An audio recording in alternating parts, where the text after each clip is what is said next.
La gestion des risques catastrophiques au Maroc est organisée par la loi 110/14. Cette loi 110/14 a deux volets, un volet assurantiel et un volet allocataire. Le volet allocataire, c'est pour couvrir les personnes qui ne sont pas assurées par les compagnies d'assurance contre deux risques qui sont le risque de dommages corporels et puis les dommages qui sont causés à la résidence principale.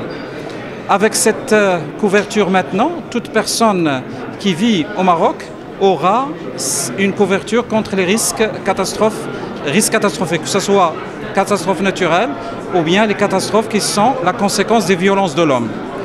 L'entrée en application de ce système-là, normalement, est prévue pour le 1er janvier prochain, aussi bien pour le volet assurantiel que pour le volet allocataire. Cette couverture tombe à point, donc on l'a vu avec les changements climatiques et l'urbanisation. Donc on arrive à trouver qu'il y a de plus en plus de catastrophes dans le monde et même au Maroc. Donc le nombre de catastrophes n'arrête pas d'augmenter.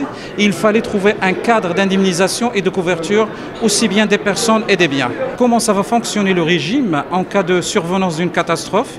Il y a une commission de suivi. Cette commission de suivi, elle va donner un avis au chef de gouvernement sur l'état de catastrophe naturelle. Si il est constaté que l'état constitue une catastrophe, il va y avoir un arrêté du chef de gouvernement qui va préciser un certain nombre d'éléments, quelle est la date du début de la catastrophe, la fin de la catastrophe et quelles sont les régions qui sont sinistrées.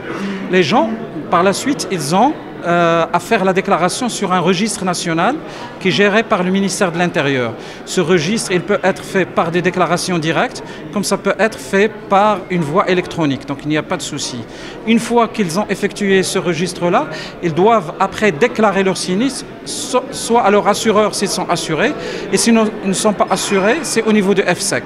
Le FSEC va instruire les dossiers, il a des délais qui sont réglementaires à ne pas dépasser, et puis il va y avoir une certaine expertise. Cette expertise-là va aboutir à une estimation au niveau du montant on va dire de l'indemnité, et puis après l'indemnité sera réglée aux bénéficiaires de cet événement.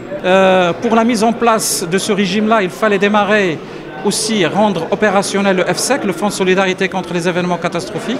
Nous avons tenu notre premier conseil d'administration le lundi dernier, le lundi 16, et puis nous avons approuvé un certain nombre d'éléments pour fonctionner, que ce soit l'organigramme, le recrutement, le budget, tout ça. Maintenant, nous avons les éléments pour être opérationnels le plus vite possible.